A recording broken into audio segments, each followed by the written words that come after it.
कोणत्याही परिस्थितीत समाधानी असणे हे नैसर्गिक नाही, तर ते अनुभवातून शिकले जाते. जेव्हा उणीवा, निराशा किंवा विलंबाचा काळ असतो तेव्हा आम्ही संपत्तीपेक्षा देवाच्या उपस्थितीत राहण्याचे मूल्य शिकायचे असते. काय आम्ही देवाच्या उपस्थितीत राहण्याचा प्रयत्न करतो? उपासना उपासना उपासना उपासना प्रभुजी करो उपासना प्रभुजी करो उपासना उपासना उपासना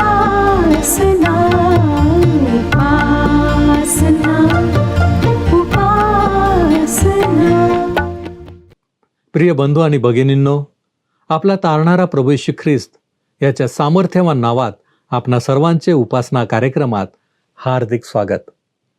प्रियांनो, जीवनामध्ये आमच्या समोर येणारे प्रत्येक क्षण आम्हाला वेगवेगळ्या परिस्थितीमधून घेऊन जातात. आम्हाला वेगवेगळे अनुभव देणारे असतात.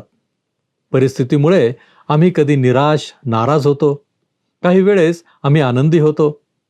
प्रियांनो, आपण परिस्थितीकडे कसे पाहता? काय कधीतरी एखादी परिस्थिती आमच्यावर मात करते का? आणि जर असे असेल तर आम्ही काय करावे? याचे उत्तर तुम्हाला मिळावे असे जर वाटते तर आजच्या अध्ययनाकडे जरूर लक्ष द्या. चला प्रियांनो, आपण आपल्या अध्ययनाची सुरुवात करूया. श्रोत्यांनो, आमच्या जीवनात सामर्थ्य नाही, कारण ज्या ठिकाणी देवाच्या सामर्थ्याने वस्ती करावी, प्रभू येशू ख्रिस्ताने वस्ती करावी, त्या ठिकाणी सर्व अनावश्यक, अयोग्य व अनितीच्या गोष्टी भरलेल्या असतात. आमची मने व अंतकरणे स्वार्थ, लोभ, हेवा, द्वेष, संताप, वासना अशा प्रकारच्या अयोग्य गोष्टींनी भरलेली असल्यावर तेथे प्रभू येशूची वस्ती कशी असणार? आणि जर ख्रिस्त आमच्या ठायी नाही, तर ख्रिस्ताचे सामर्थ्यही आमच्या ठायी राहू शकत नाही. आणि जर ख्रिस्ताचे सामर्थ्य नाही, तर आम्ही आमची ख्रिस्ती जीवनाची साक्षही प्रभावित ठेवू शकत नाही. आणि जर आमची साक्ष प्रभावी नसेल, तर आम्ही कोणालाही ख्रिस्ताकडे आकर्षित करून घेऊ शकत नाही. प्रभू येशूने म्हटले की आम्ही त्याला उंच करायला हवे, म्हणजे आम्ही आमच्या ख्रिस्ती जीवनातून त्याला उंचवायला हवे, जेणेकरून तो स्वतःकडे अनेकांना आकर्षित करून घेईल. ही खेदाची गोष्ट आहे की आजकाल विश्वासणाऱ्यांचा प्रभाव फारच हलका आहे. तो कोणताही परिणाम साधणारा नाही. ख्रिस्ती लोक कोणत्याही सिद्धांताच्या वाऱ्याने हेलकावतात व त्यांना सत्य व असत्य यातला भेद कळत नाही. याचे कारण असे की ते देवाच्या वचनाविषयी अज्ञानी आहेत. देवाचे सामर्थ्य आमच्या जीवनात असण्याकरिता आम्ही ख्रिस्ताच्या व्यक्तित्वाविषयी मनन करायला हवे, देवाच्या वचनावर मनन करायला हवे. मी पठण म्हणत नाही, हे लक्षात घ्या. अनेक ख्रिस्ती लोक पवित्र शास्त्र पहिल्या पानापासून ते शेवटच्या पानापर्यंत अनेकदा वाचतात. त्यांना अनेक वचने पाठ असतात, परंतु ते त्या वचनांवर मनन करीत नाहीत. त्या वचनांमधून प्रगट होणारे ख्रिस्ताचे व्यक्तित्व पाहत नाहीत. परंतु जेव्हा आम्ही देवाच्या वचनावर मनन करतो, जो सत्य, सन्मान्य, न्यायी, शुद्ध, प्रिय, सुश्राव्य, सद्गुणी आणि स्तुतीस पात्र आहे, त्या प्रभू येशूवर मनन करतो, तेव्हा आम्हाला देवाचे सामर्थ्य प्राप्त होते. अनेकदा लोक मनोरंजनाकरिता मंदिरात येतात. कोणी असे म्हटले आहे की लोक कपडे पाहायला किंवा झोप काढायला मंदिरात येतात. काही धार्मिकतेची गुंगीत 1 तासभर अनुभवल्याप्रमाणे मंदिरात बसतात. परंतु यापैकी कोणतीही गोष्ट तुमच्या जीवनात सामर्थ्य देऊ शकत नाही. फक्त देवाचे वचन तुम्हाला सामर्थ्य देऊ शकते. जेव्हा तुम्ही शारीरिकदृष्ट्या अशक्त होता, तेव्हा तुम्हाला अन्नाची गरज भासते. भाकरी व भाजीपाला, मांस, दूध यांची तुम्हाला शक्तीकरिता गरज असते. तसेच तुमच्या आत्मिक सामर्थ्याकरिता तुम्हाला आत्मिक अन्नाची गरज असते. आणि ते आत्मिक अन्न म्हणजे देवाचे वचन होय.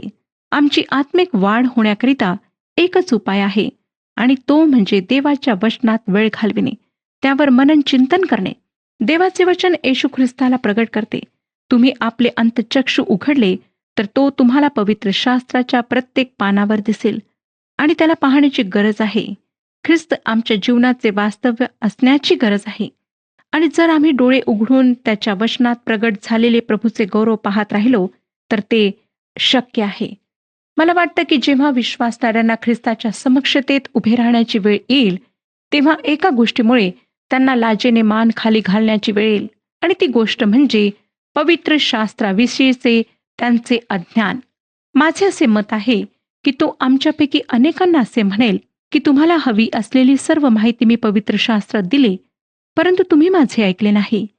तुम्ही माझे म्हणणे लक्षात घेतले नाही. आपण आजकाल आपल्या मुलांविषयी अशी तक्रार करतो की मुले आपल्या आईवडिलांचे ऐकत नाहीत. देवाच्या मुलांविषयी देखील हीच समस्या आहे की ते त्यांच्या स्वर्गीय पित्याचे ऐकत नाहीत. ख्रिस्ताचे मनन हे सामर्थ्याचा उगम आहे, मंदिर आहे. आमच्यापैकी अनेकांनी या जगातले कामधंदे व गलिच्छपणा सोडून देवाच्या वचनासह दूर जायला हवे. आमच्या आत्म्याकरिता, ख्रिस्तावर मनन करण्याकरिता, त्याची उपासना करण्याकरिता, त्याची स्तुती करण्याकरिता आम्ही दूर जायला हवे. श्रोत्यांनो, अनेकदा तरुण मुलींना ख्रिस्ती जीवनामध्ये सहाय्य करीत असताना माझ्यासमोर त्यांनी हा प्रश्न मांडला की त्यांची मने स्थिर नसतात. प्रार्थना करताना ते एकाग्रता साधू शकत नाहीत आणि सर्व प्रकारचे घाणेरडे विचार त्यांना अस्वस्थ करतात. प्रिय श्रोत्यांनो, या गोष्टीकरिता एकच उपाय आहे, तो म्हणजे ख्रिस्ताच्या व्यक्तित्वावर व देवाच्या वचनावर मनन करणे. हे तुम्ही अनेक प्रकारे करू शकता. प्रभू येशूच्या जीवनावर, त्याच्या वेगवेगळ्या स्वभाव वैशिष्ट्यांवर, त्याच्या वचनांवर तुम्ही मनन करू शकता.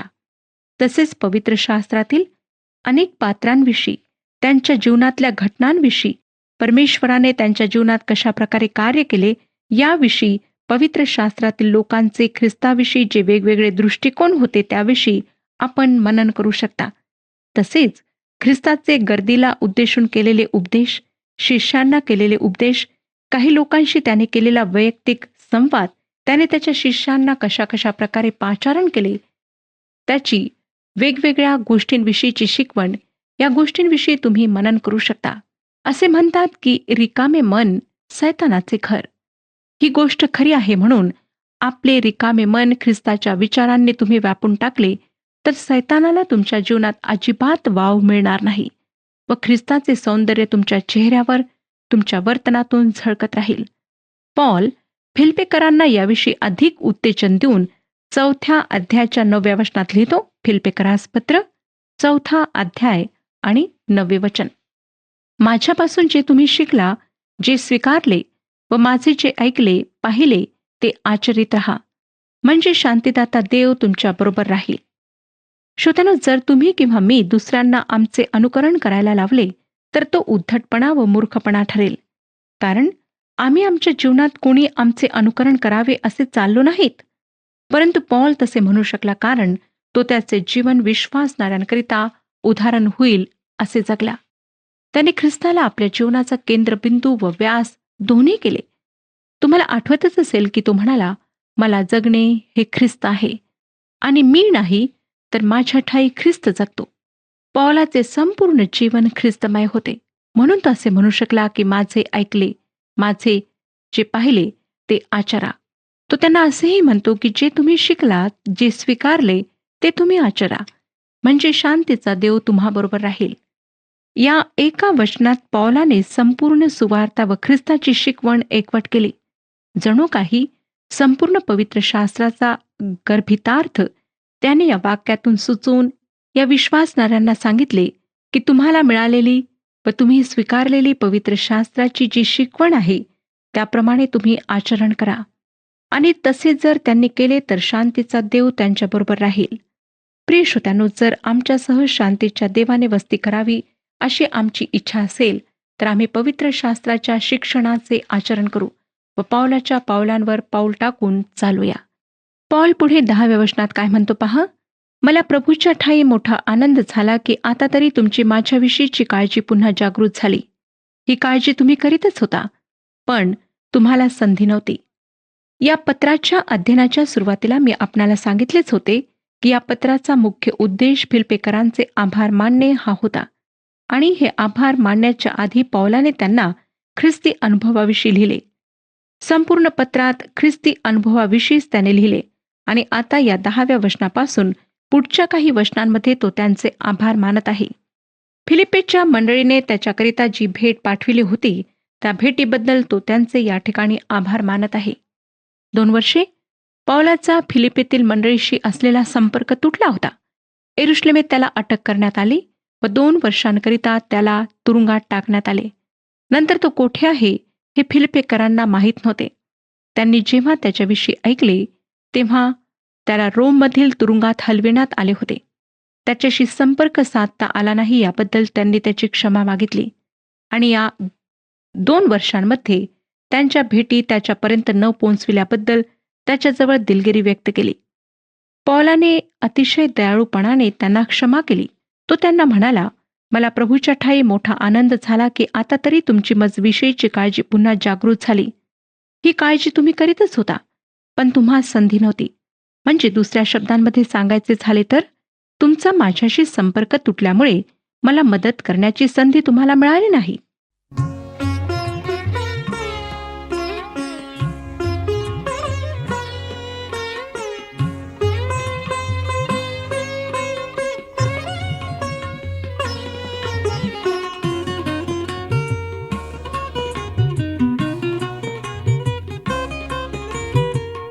तुझी स्तुती गाण्याकरिता आले ख्रिस्ता. तुझी स्तुती गाण्याकरिता आले ख्रिस्ता.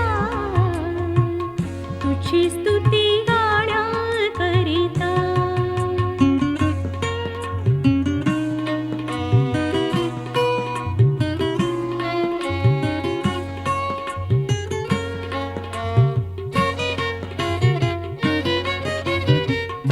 मी अज्ञानी, मी निर्बुद्धी, समजू कशी ख्रिस्ता तुझी मी महती. मी अज्ञानी, मी निर्बुद्धी, समजू कशी ख्रिस्ता तुझी मी महती. कर दया दया धना, तुझी स्तुती गाण्याकरिता आले ख्रिस्ता. तुझी स्तुती गाण्याकरिता.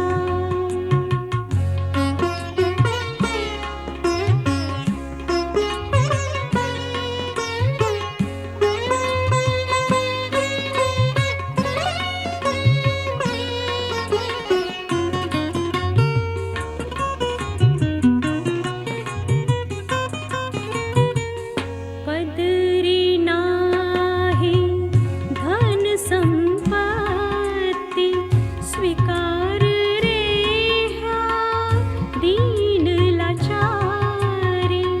पदरी नाही धन संपत्ती, स्वीकार रे ह्या दीन लाचारी.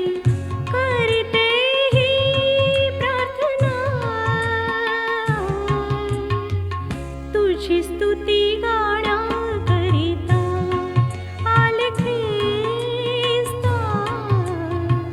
तुझी स्तुती गाण्याकरिता.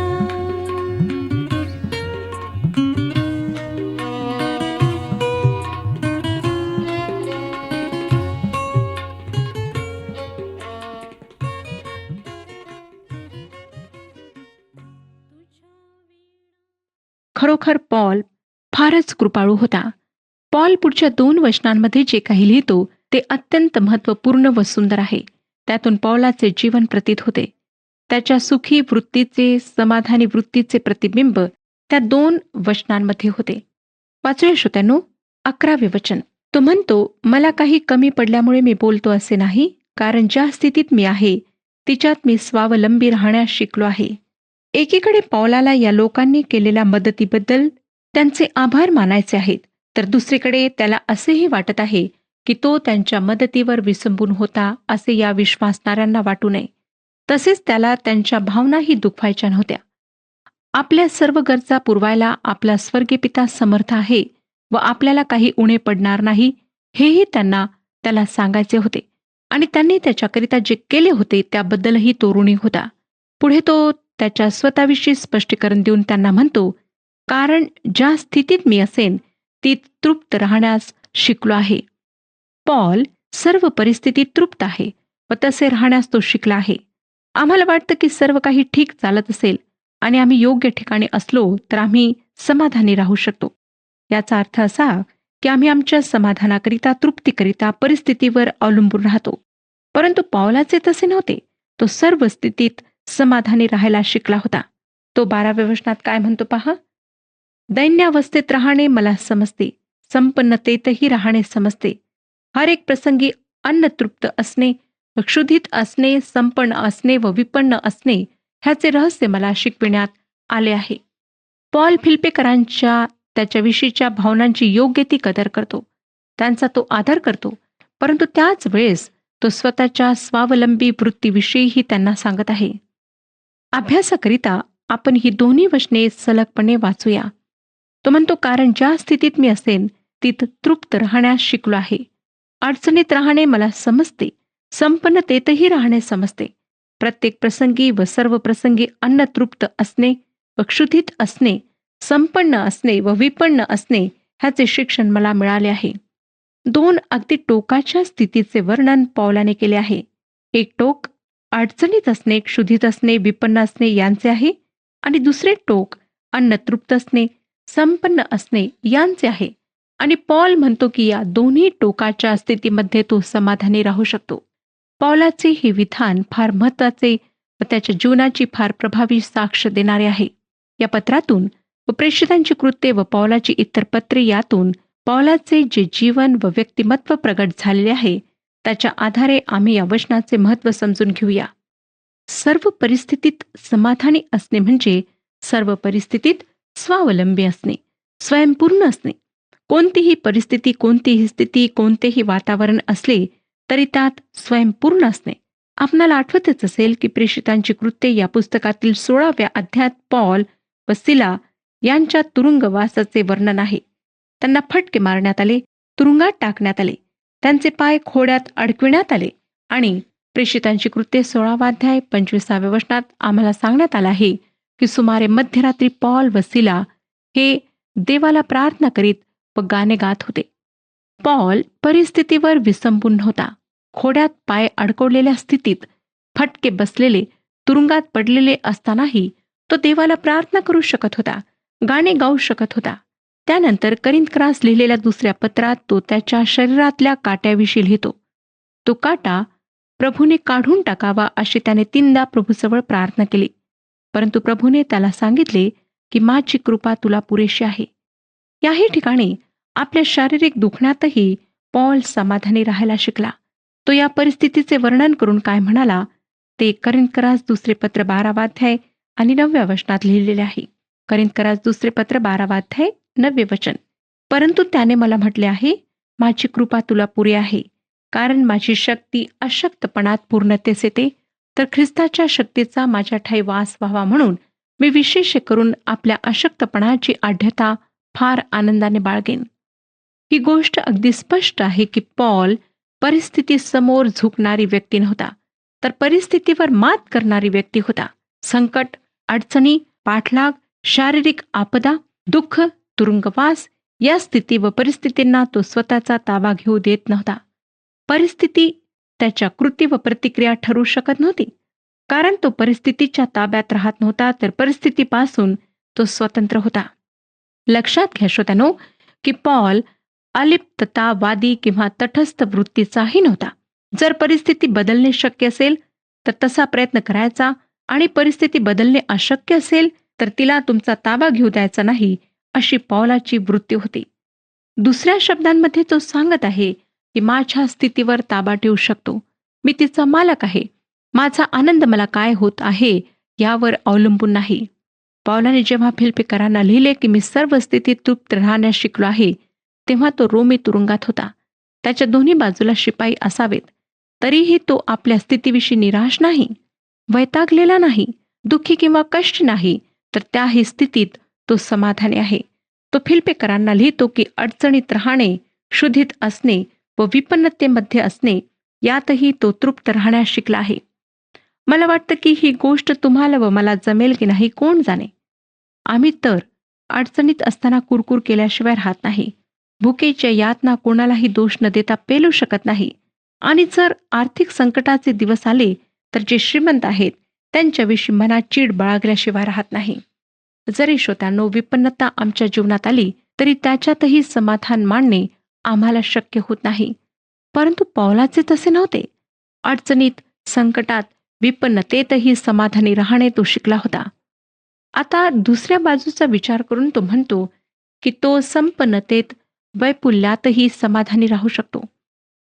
माझ्या पाहण्यात तर हीच गोष्ट आतापर्यंत आली आहे की माणसाच्या गरजा श्रीमंत असतानाही संपत नाहीत. त्याच्या गरजा वाढतच जातात. एका साधूची एक गोष्ट मला पुसटशी आठवते. तो एका मंदिरात झोपत असे व दिवसा भिक्षा मागून आपला उदरनिर्वाह करीत असे. त्याच्याकडे फक्त अंगावरचे कपडेच काय ते होते. एकदा त्याच्या लक्षात आले की ते कपडे रात्रीच्या वेळेस उंदीर येऊन कुरतडून खात आहे. मग उंदरापासून सुटका मिळावी म्हणून त्याने एक मांजर आणली. परंतु मांजरीला दूध देणे आवश्यकच होते. मांजराला दूध देण्याकरिता त्याने गावकऱ्यांपासून मागून एक गाय आणली. गायीला त्याने मंदिराच्या अंगणात बांधले.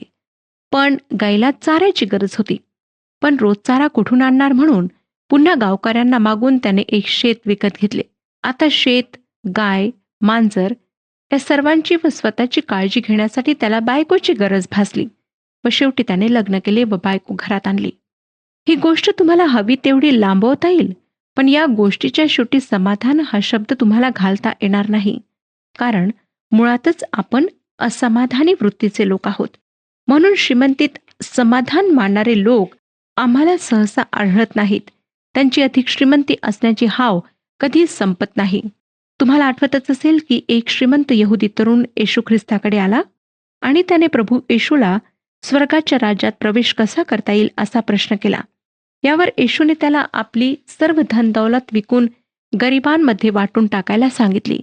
हा तरुण आपला चेहरा लहान करून म्हणजे दुखी होऊन तिथून निघून गेला. आपले सर्व आयुष्य त्याने ऐशाराम व चैनीत घालवले होते, तरीही तो समाधान पावला नव्हता. अशी अनेक उदाहरणे आम्हाला आमच्या आजूबाजूला आमच्या स्वतःच्या जीवनात सापडतील. तात्पर्य हे की संपन्नतेत समाधानी असणे फक्त पौलासारखे समर्पण असणाऱ्यांनाच जमू शकते. संपन्नतेमध्ये पौल फुगून जात असे नाही आणि विपन्नतेत त्याच्यामध्ये न्यूनगंड निर्माण होई असेही नाही. आणि तो सर्व परिस्थितीविषयी तटस्थ होता असेही नाही. तर परिस्थितीला आपले नियंत्रण करू न देण्याचे तो शिकला होता. सर्व परिस्थितीत सर्वदा प्रभूमध्ये आनंद करणे तो शिकला होता. त्याची आंतरिक शांती व त्याचा प्रभूमधला आनंद यांच्यावर त्याच्या परिस्थितीचा काही एक परिणाम होऊ शकत नव्हता. त्याने तरुण तिमथ्यास पहिले पत्र 6 अध्याय आणि 6 वचनात लिहिले, संतोष सहित सुभक्ती तर मोठाच लाभ आहे. मला वाटतं श्रोत्यानो, आम्हा विश्वासणाऱ्यांना देवाच्या या महान प्रेषितापासून एक फार महत्वाची गोष्ट शिकायला हवी. आम्ही सुस्थितीत असलो किंवा दुस्थितीत त्या परिस्थितीला आमचे नियंत्रण आम्ही करू देऊ नये. आमची आंतरिक शांती व आनंद हे परिस्थितीवर अवलंबून असू नये. परंतु आम्ही स्वतःच्या जीवनाचे जरासे जाणीवपूर्वक निरीक्षण केले तर आपल्या लक्षात येईल की 90% वेळा परिस्थिती आमचे नियंत्रण करते व आमचा आनंद व शांती हिरावून नेते. पॉल सर्व परिस्थितीमध्ये तृप्त राहण्यास शिकला होता. म्हणजे ती त्याच्या ठायी उपजत नव्हती. आयुष्यभरातल्या अनुभवांवरून तो ही गोष्ट शिकला होता. देवाच्या समागमी चालण्याने तो ही गोष्ट शिकला होता आणि त्याचे हे शिकणे पवित्र शास्त्रातल्या काही फार महत्वाच्या तत्वांवर आधारित होते. आम्ही पौला इतके समाधानी असणे जरी शिकू शकलो नाही तरी काही प्रमाणात तरी पौलाचे याबाबतीत अनुकरण करू शकतो. ते अनुकरण आम्ही काही महत्वाची तत्वे लक्षात ठेवून करू शकतो. ती तत्वे अशी आहेत. पहिले तत्व हे की आमची कोणतीही परिस्थिती कायमस्वरूपी नसते म्हणून आम्ही तिच्यावर अवलंबून राहता कामा नये. दुसरे महत्वाचे तत्व हे की परिस्थिती कोणतीही असो, कशीही असो, माझ्या देवाबरोबरचे नातेसंबंध सर्वात महत्वाचे आहेत. मी परिस्थितीला घाबरून देवाबरोबर असलेले माझे नातेसंबंध तोडू नयेत किंवा परिस्थितीला कंटाळून त्रासून देवाशी असलेले नाते मी बदलू नये. कारण तिसरे तत्व हे की देव माझा निर्माणकर्ता आहे, तो माझा स्वर्गीय पिता आहे व त्याला माहीत असल्याशिवाय माझ्या जीवनात कोणतीही गोष्ट घडत नाही किंवा त्याच्या इच्छेशिवाय माझ्या जीवनात कोणतीही अप्रिय घटना घडणार नाही. चौथे तत्व हे की परमेश्वर माझ्या जीवनात जे घडू देतो ते माझ्या कल्याणाकरिता आहे. मला ते आता समजणार नाही, पण आणखी काही वर्षांनी ते माझ्या हिताचे कसे होते ते मला कळेल. पाचवे तत्व हे आहे की माझ्या जीवनातल्या परमेश्वराच्या प्रत्येक कृतीद्वारे तो आपली प्रीती व्यक्त करतो आणि त्या कृतीद्वारे तो मला त्याच्या अधिक जवळ घेतो. देवाची माझ्या जीवनातली कोणतीही कृती अशी नाही की ती मला त्याच्यापासून दूर नेईल. सहावे तत्व म्हणजे मी माझ्या परिस्थितीकडे, आपदांकडे देवाची मला परिपूर्ण करण्याची पद्धत म्हणून पाहायला हवे. श्रोत्यांनो, आमच्याकरिता हे सर्व समजून घेणे आवश्यक आहे. तात्पर्य हेच की पॉल सर्व परिस्थितीमध्ये परमेश्वराचा हात आहे हे ओळखून होता आणि म्हणूनच परिस्थितीला त्याने कधी दोष दिला नाही किंवा परिस्थितीला त्याने स्वतःचे नियंत्रण करू दिले नाही, तर तो सर्व परिस्थितीत समाधान मानायला शिकला. आणि पौलासमोर प्रभू येशूचे उदाहरण होते म्हणून तो हे शिकू शकला. प्रभू येशूने वधस्तंभावरचे मरण पत्करून परमेश्वराचे आज्ञापालन केले. परमेश्वर आपणा सर्वांस आशीर्वाद देऊ. मागील कार्यक्रमातील प्रश्नाचे उत्तर आहे बी. फिलिप्पी 4:8 हे वचन ख्रिस्ताचे सर्वात लहान किंवा संक्षिप्त चरित्र आहे. आजचा प्रश्न, आपल्या शरीरातील काटा प्रभूने काढून टाकावा अशी प्रार्थना पौलाने किती वेळा केली? ए. 4 वेळा, बी. 7 वेळा, सी. 5 वेळा, डी. 3 वेळा.